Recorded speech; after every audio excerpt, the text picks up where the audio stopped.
또 한 사람은 속으로 웃습니다. 이 두 사람은 부부입니다. 누구일까요? 아브라함과 사라입니다. 왜 웃었을까요? 아들을 낳을 것이라고 하나님이 말씀하셔서 웃는 것입니다. 좋아서 웃는 것일까요? 그렇지 않습니다. 그래서 오늘 여기 우리가 깊이 숙고해야 할 메시지가 있습니다. 아브라함은 하나님이 자기 아내 사라가 아들을 낳아줄 것이고 또 그 아들을 통해서 여러 민족이 나올 것이라는 말씀에 마음속으로 이렇게 말합니다. 100세 된 사람이 어찌 자식을 낳을까? 사라는 90세니 어찌 출산하리요? 아브라함의 아내 사라도 그 말을 듣고 속으로 웃으면서 말합니다. 내가 노쇠하였고 내 주인도 늙었으니 내게 무슨 즐거움이 있으리요? 도무지 가능하지도 않은 불가능한 말씀을 하고 계시니까 그냥 헛웃음만 나올 뿐인 것입니다. 웃음에도 여러 종류가 있습니다. 웃음에는 어떤 종류가 있을까요? 알유레네프라고 하는 분이 그 웃음의 종류를 정리해 놓은 글이 있습니다. 다 말씀드릴 수는 없지만 더 많지만 대략 이렇습니다. 웃음의 종류는 이런 것들이 있다라고 얘기를 해요. 기쁜 웃음, 친절한 웃음, 영리한 웃음, 멍청한 웃음, 뽐내는 웃음, 아첨하는 웃음, 경멸적인 웃음, 겁먹은 웃음, 모욕하는 웃음, 용기를 주는 웃음, 대범한 웃음, 소심한 웃음, 호의적인 웃음, 저기를 품은 웃음, 비꼬는 웃음, 빈정거리는 웃음, 부드러운 웃음, 거친 웃음, 의기양양한 웃음, 뻔뻔한 웃음, 유쾌한 웃음, 슬픈 웃음, 신경질적인 웃음, 비웃음, 의기소침한 웃음. 아직 많이 있지만 지루할까봐. 그러고 보면 우리의 웃음에는 참 다양한 의미가 담겨 있습니다. 그런데 아브라함 부부가 웃은 웃음은 그리 좋은 의미의 웃음은 아니었습니다. 하나님이 아브라함을 부르시고 그에게 큰 복을 내리셨습니다. 하나는 자식의 복이고 또 하나는 땅의 복입니다. 아브라함에게 자식을 하늘의 별처럼 바다의 모래처럼 주신다고 약속하셨습니다. 그리고 고향 땅을 떠나 내가 네게 지시하는 땅으로 가라 명령하시면서 그 땅을 주리라 약속하셨습니다. 그런데 문제가 있습니다. 이 두 가지 복을 받는 타이밍이 문제입니다. 어느 시간에 주시느냐 하는 것입니다.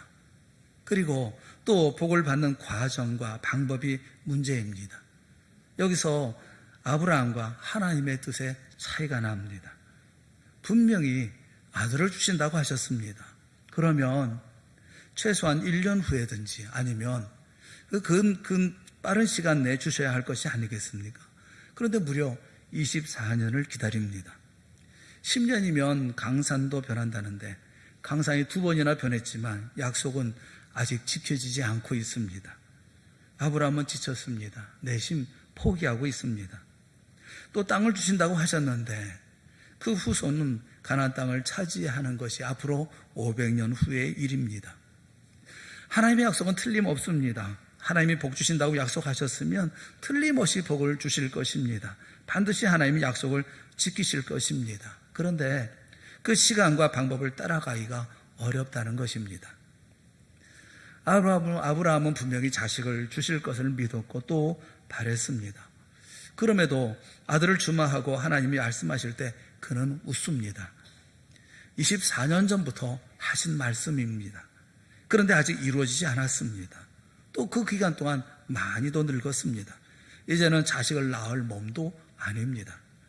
히브리서 11장 12절에 보면 죽은 자와 같은 한 사람이라고 말씀합니다.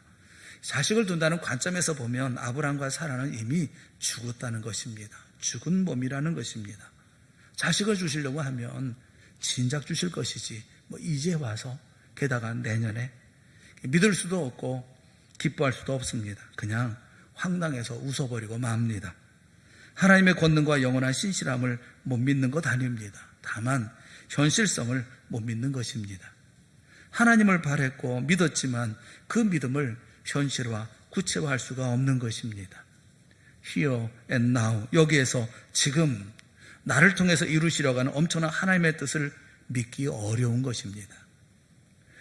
본문의 말씀을 보면서 두 가지 말씀을 우리가 생각해 볼 수가 있을 것입니다. 하나는 하나님을 믿으라는 것이고, 두 번째는 믿음으로 행하라라는 것입니다. 그럼에도 불구하고 우리는 하나님을 믿어야 한다는 것입니다.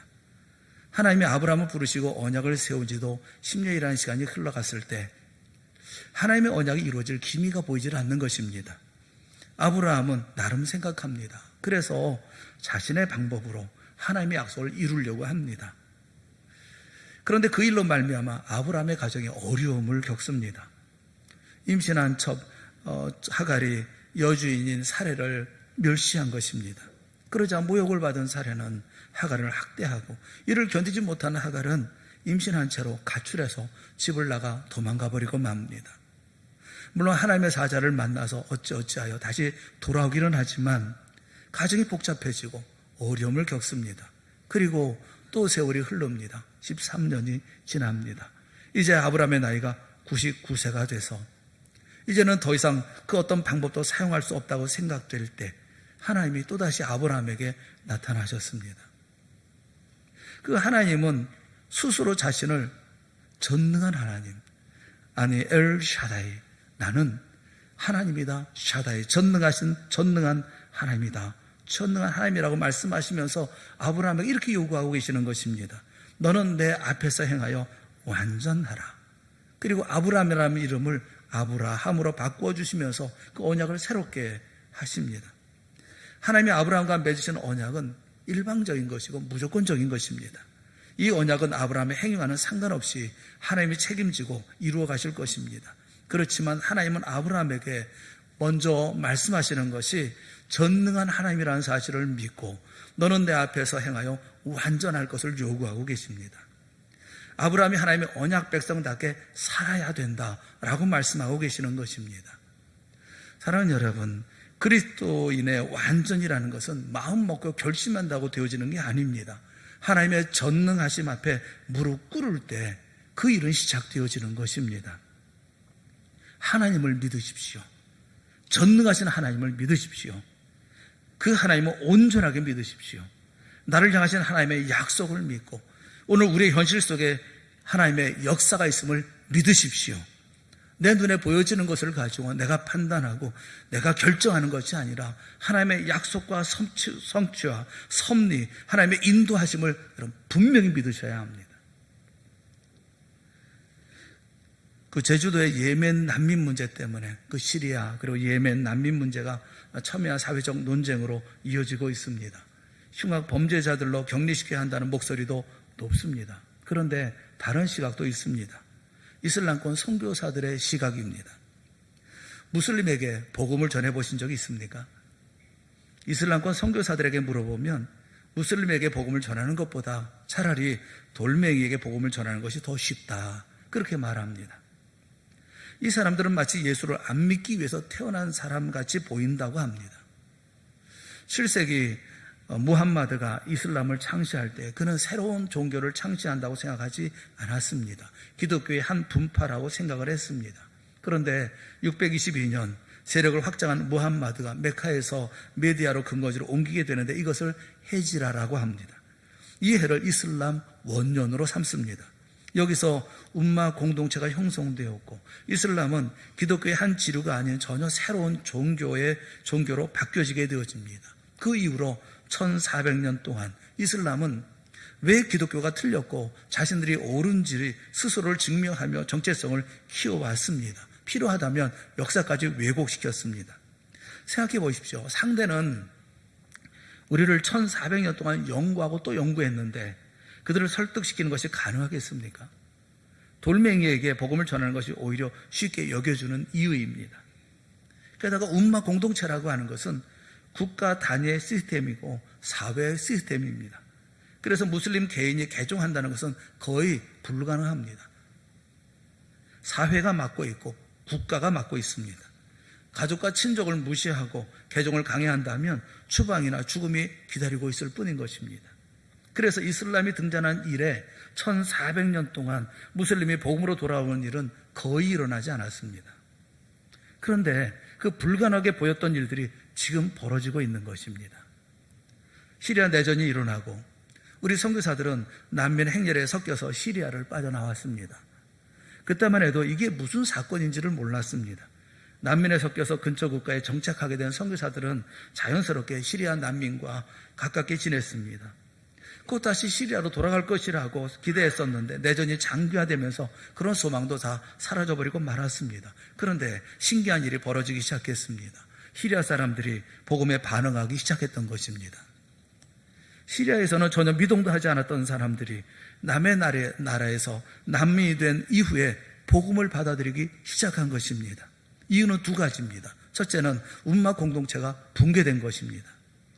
고향을 떠난 이들에게 더 이상 가족의 압력도 친족의 위협도 나라의 방해도 없었습니다.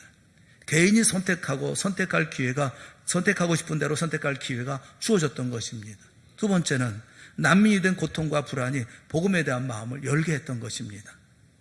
난민 사역을 하는 곳마다 어디서나 마찬가지였습니다. 이것은 놀라운 부흥이었습니다. 1400년 이슬람 역사 속에 이와 같은 일은 없었습니다.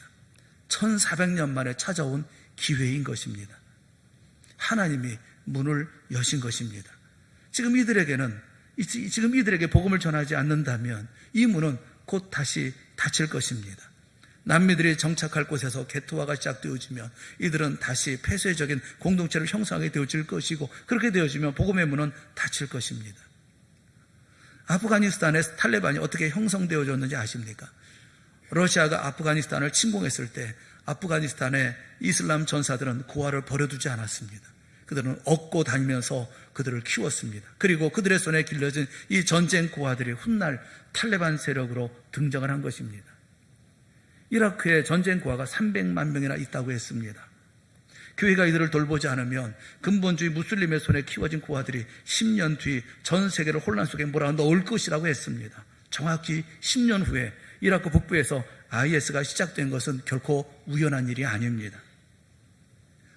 현재 강제 이주된 이런 난민의 숫자는 전 세계에 무슬림이 6,350만 명에 달하고 있습니다. 이들 중 태반이 고아들입니다. 교회가 이들을 무시하고 넘어간다면 10년 뒤 우리는 어떤 세상을 보게 될까요? 왜 자기중심적으로 모든 것을 보려고 하는 것입니까? 왜 나의 이익과 나라의 이익으로만 보려고 하는 것입니까? 왜 나의 현실적인 모습으로 세상 모든 것을 판단하려고 하는 것입니까? 우리의 믿음은 오늘 우리의 현실을 뛰어넘을 수는 없는 것입니까? 내 앞에 불쑥불쑥 나타나는 견디기 힘든 현실 상황 속에서 주님의 약속과 신뢰가 한없이 힘없이 무너지는 이유는 무엇입니까? 사랑하는 여러분, 하나님을 믿으십시오. 우리 주님을 믿으십시오. 요한복음 14장 1절에 너희는 마음에 근심하지 말라. 하나님을 믿으니 또 나를 믿으라 라고 말씀하고 계셔요.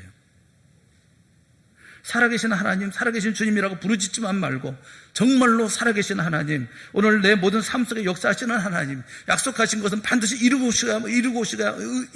이루시고야만은 전능하신 엘샤다의 하나님을 정말로 믿으십시오. 우리는 하나님을 믿고 기다려야 합니다. 첫째는 나를 기대해야 합니다. 나는 안 된다고 자주하지 마십시오. 그만큼 부족하기 때문인데 이해는 갑니다만 바람직한 믿음의 모습은 아닐 것입니다.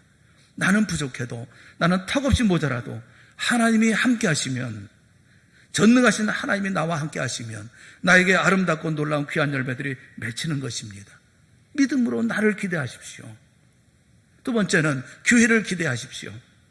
우리 교회는 안 된다고 하는 이들이 있습니다. 현실이 그렇게 보이더라도 믿음 있는 사람의 태도는 아닙니다. 교회의 힘은 우리에게 있는 것이 아닙니다. 교회 안에 있는 것이 아닙니다. 교회의 힘은 교회 머리 대신 주님께 있는 것입니다. 교회에 기대하십시오. 세 번째는 시대를 기대하십시오. 이 시대는 아니라고 포기하는 분들이 있습니다. 정말로 어두운 시대이기 때문에 그렇습니다. 이 또한 이해는 가지만 옳은 태도라고 얘기할 수는 없습니다. 그러면 이 시대에 당신은 왜 있는 것입니까? 하나님의 역사는 시대의 어둠도 막을 수 없음을 믿어야 되는 것입니다. 아브라함과 사라는 하나님이 아들을 주시라는 말씀을 듣고 웃습니다. 눈에 보이는 현실이 도무지 불가능하기 때문에 그렇습니다. 그러나 하나님의 전능하심은 사람의 불가능을 능히 넘어서는 것입니다. 주의 말씀은 성경 안에 갇혀 있지 않습니다. 지금 바로 당장 여기서 역사하시는 살아있는 말씀인 것입니다. 믿음으로 받는 자에게 하나님은 여전히 전능한 하나님으로 우리 가운데 역사하고 계시는 것입니다. 전능한 하나님을 믿고 의지하는 자에게 오늘도 주님은 당신의 능력을 보여주실 줄로 믿습니다. 창세기 17장 1절에 나는 전능한 하나님이라 너는 내 앞에서 행하여 완전하라 말씀하고 계십니다. 믿음의 완전한 여러분 모두가 되어질 수 있기를 주님의 이름으로 축원합니다. 하나님을 바라십시오. 하나님이 하시는 것입니다. 하나님이 역사하시는 것입니다. 전능한 하나님이 우리 가운데 역사하십니다. 하나님은 말씀합니다. 창세기 18장 13절에 여호와께서 아브라함에게 이르시되 사라가 왜 웃으며 이르기를 내가 늙었거늘 어떻게 아들을 낳으리오 하느냐. 14절에 이렇게 말씀합니다. 여호와께 능하지 못한 일이 있겠느냐. 기한이 이를 때에 내가 네게로 돌아오리니 사라에게 아들이 있으리라. 현실의 상황보다 나의 능력보다 오직 하나님의 약속과 성취를 믿고 다시 일어나는 우리 모두가 되어질 수 있기를 주님의 이름으로 축원합니다. 간절히 바라는 것은 살아계신 하나님을 정말 믿는 여러분 모두가 되어질 수 있기를 바랍니다. 두 번째는 하나님을 믿는다면 이제 믿음으로 행위하는 것입니다. 아브라함은 하나님을 만난 다음에 그 이야기를 틀림없이 사랑하는 아내 사라에게 해주었을 것입니다. 뭐라고 얘기했을까요? 여보, 글쎄 하나님이 그러시는 거야. 내년 이 시기에 우리가 아들을 낳을 것이라고 하더라고. 그리고 그 아들과 하나님이 언약을 세우실 거라고 하시지 뭐야. 사라가 묻죠. 그래요? 당신은 뭐라고 하셨어요? 나? 믿어지지 않아서 그냥 웃었지. 하도 어이가 없어서 그래도 내가 한마디 했어. 이스마엘이나 하나님 앞에 살기를 원한다. 뭐 그랬지. 그런데 사라가 장막에 있을 때 밖에서 하는 소리를 또 듣습니다. 내년 이맘때에 내가 반드시 내게로 돌아오리니 네 아내 사라에게 아들이 있으리라. 똑같은 이야기를 듣고 장막문에서 사라는 웃습니다. 그리고 일체적인 책임은 아브라함에게 있습니다. 비록 하나님의 명령대로 집안의 모든 남자에게 할례를 행하지만 마음속 깊은 의심은 자신도 어쩌지를 못합니다. 그런데 그 마음이 고스란히 아내에게 전염되는 것처럼 전해집니다. 만약 아브라함이 하나님께서 그렇게 말씀하셨대. 틀림없이 그 같은 일이 이루어질 거야. 내년이면 하나님께서 주시는 복이 있을 거야. 당신 아이들을 낳을 거야. 라고 기대를 심어주었다면 사라가 웃었을까요? 그래서 둘 다 하나님의 책망을 받습니다. 아니라 네 아내 사라가 내게 아들을 낳으리니 너는 그 이름을 이삭이라 하라. 내가 그와 내 언약을 세우리니 그의 후손에게 영원한 언약이 되리라.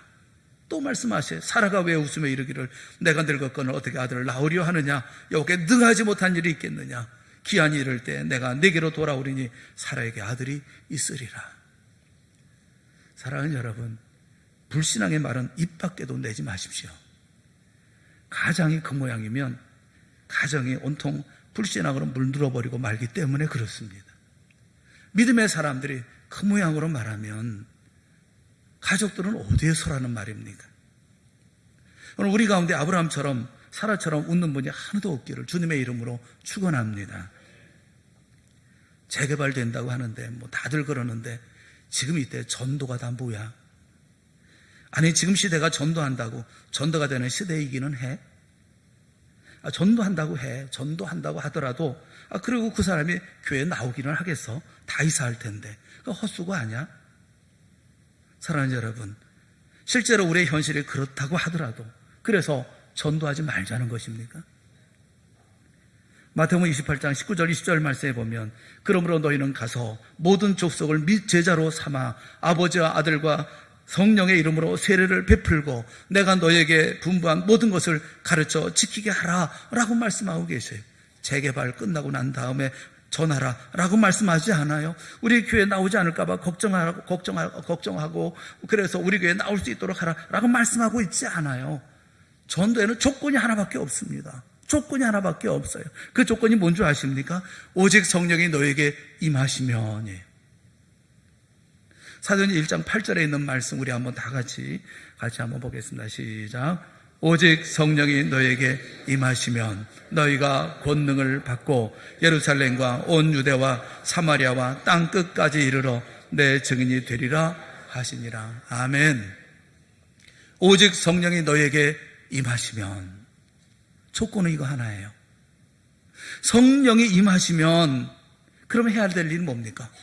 너희가 권능을 받고 예루살렘과 온 유다와 사마리아와 땅끝까지 이르러 내 증인이 되리라.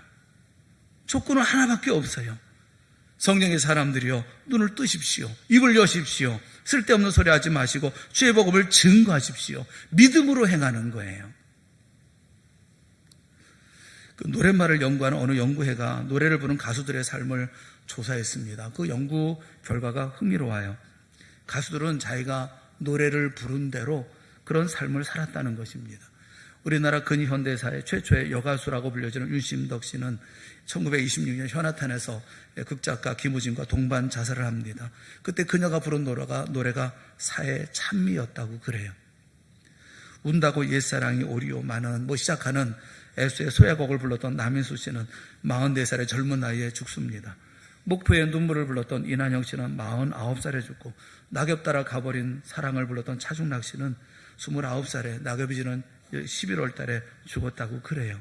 1985년에 님이라는 노래를 불렀던 김정은은 34살에 죽습니다.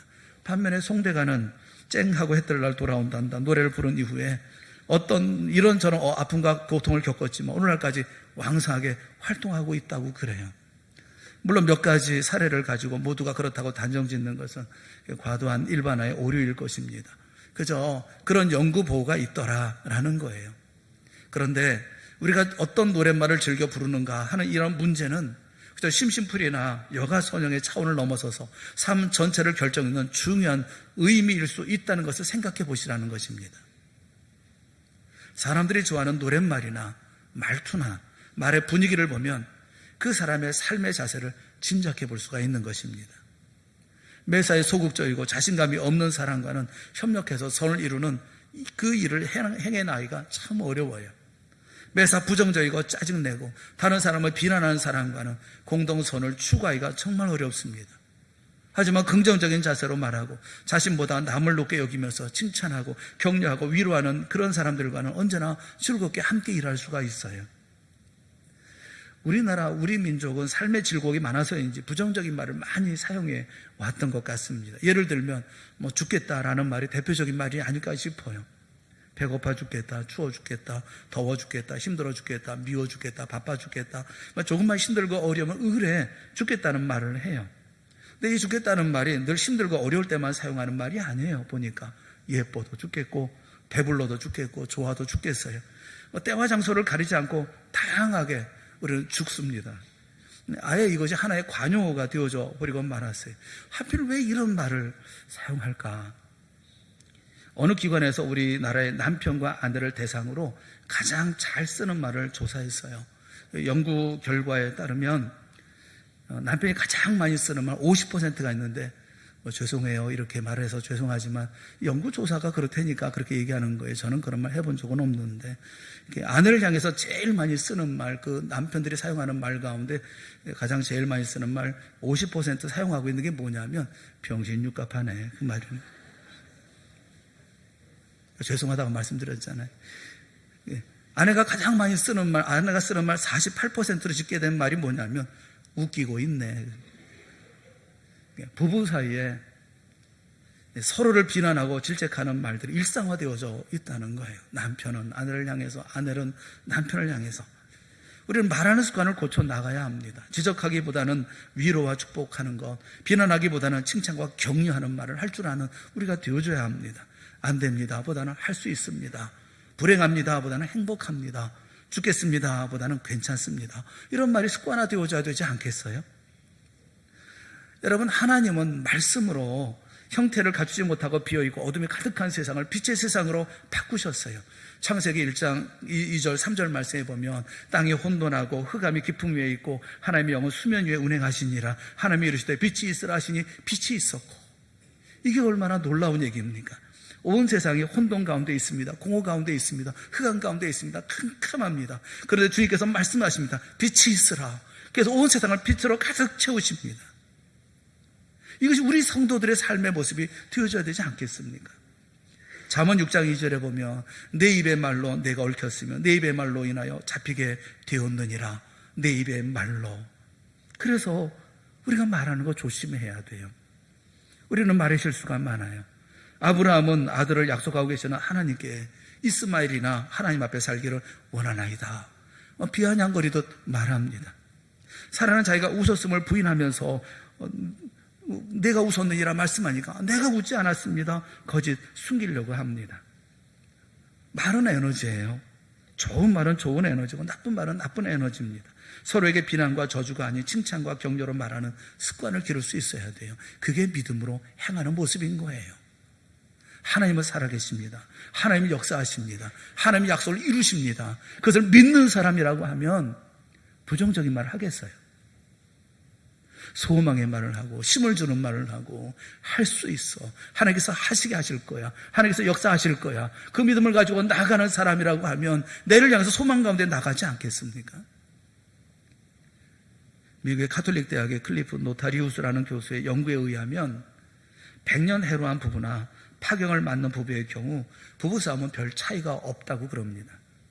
다만 차이가 있다고 한다면 어떤 싸움의 빈도나 태도보다는 서로 주고받는 말의 차이가 있다고 그래요. 행복한 부부는 싸움을 할 때도 되도록이면 상대방에게 상처를 주는 말을 삼가한다고 그래요. 그런데 실패한 부부는 100마디 중 10마디는 상처를 주는 말을 해서 상대방을 굴복시키고자 한다는 거예요.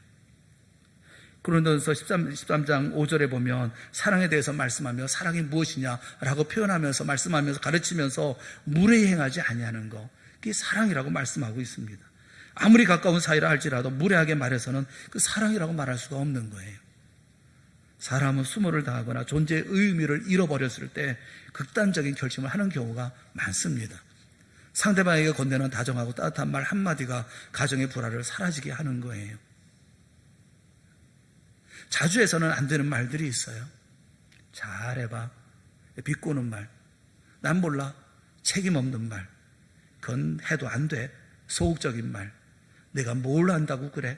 무시하는 말. 바빠서 못해. 핑계의 말. 이 정도면 괜찮지. 타협의 말. 다음에 해. 미루는 말. 해보나 마나 똑같아. 포기하는 말. 이제 더 이상 할 수 없어. 의지를 꺾는 말. 일을 더 한다고 봉급을 더 줘? 무사한 일주의. 시키면 시키는 대로 해. 권위주의. 똑똑한 사람이 하도 많아서 냉소주의. 모두가 삼가해야 할 말들인 거예요. 어느 설문조사에서 가장 좋아하는 말과 가장 듣고 싶은 말을 조사를 했습니다. 가장 좋아하는 말은 첫째 사랑이고, 둘째 믿음이고, 셋째 행복이었어요. 누구나 사랑한다는 말을 듣고 싶어 한다는 거예요. 사랑한다는 말을 많이 해준다고 가난해집니까? 오히려 모든 사람을 풍요롭게 만들어줍니다. 아무리 부족한 것 없어 보이는 부자라 할지라도 사랑한다는 말은 꼭 필요한 거예요. 사랑이라는 말은 피곤해 지친 사람에게 휴식을 주고 실망과 좌절에 빠진 사람에게 용기를 줍니다. 슬퍼하는 사람에게 위로가 되고 깊은 고민에 빠진 사람에게 해독제가 되어집니다. 이 사랑은 예수님께서 우리에게 주신 것입니다. 그리고 이 사랑을 전하라고 우리에게 계명으로 주신 것이기도 해요. 요한복음 13장 34절 말씀에 보면 새 계명을 너에게 주노니 서로 사랑하라. 내가 너희를 사랑한 것 같이 너희도 서로 사랑하라 말씀하셨어요. 제일 큰 사랑이 뭡니까? 예수 그리스도의 십자가의 사랑, 그 복음을 전하는 거예요. 이 세상에 사랑을 전하는 여러분 모두가 되어질 수 있기를 주님의 이름으로 축원합니다. 자, 그림 하나를 보여드리겠습니다. 제가 받은 게 있는데 그 사진이 엉성하네. 이상하게 좀 찌그러진 것 같아요. 제가 그림 하나를 받았어요. 액자 하나를 받았는데 이 그림의 제목이 뭐냐면 라핑 지저스, 웃으시는 예수님이라는 제목이에요. 보고서 제가 나름 충격이 좀 있었어요. 왜냐하면 주님의 눈물, 탄식 거기에 대해서는 잘 알고 있어요. 그런데 예수님께서 웃는 모습 웃으셨을까? 그 마음이 들더라고요. 이 땅에 계시는 동안 예수님께서 언제 한번 크게 너털 웃음을 이렇게 크게 웃으셨을까?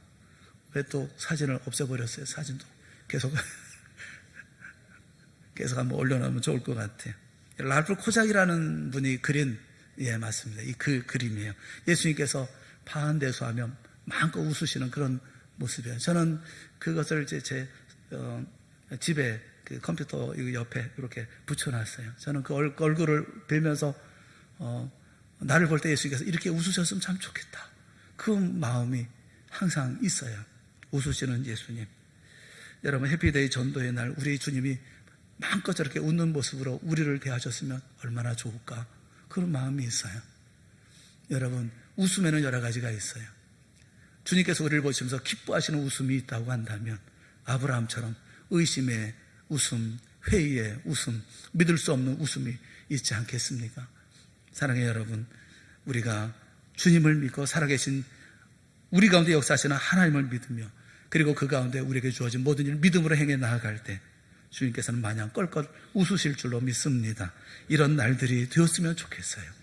우리에게 주어져 있는 이 전도의 날들 동안 힘을 다해서 주님이 이렇게 마음껏 웃을 수 있는 11월 25일은 이런 주님의 해피데이, 우리의 해피데이가 아니라 하나님의 해피데이, 하나님께 가장 행복한 날이 되어질 수 있도록 최선의 노력을 기쁨으로 감사하며 감당해야 되지 않겠습니까? 우리에게 있는 웃음, 아브라함과 이삭의 웃음은 걷어버리고 주님을 기뻐하기 위해서 우리가 힘을 다해서 애쓰고 노력하며 주님의 기쁨의 그 웃음을 닮은 그 웃음으로 주 역사를 만들어가는 전도의 일꾼들이 되어지고 해피데이 가운데 매일매일의 삶들 속에서 이와 같이 주의 말씀을 전하는 사랑의 일꾼들이 되어질 수 있기를 주님의 이름으로 축원합니다. 기도하겠습니다. 사랑의 하나님 아버지, 은혜를 감사합니다.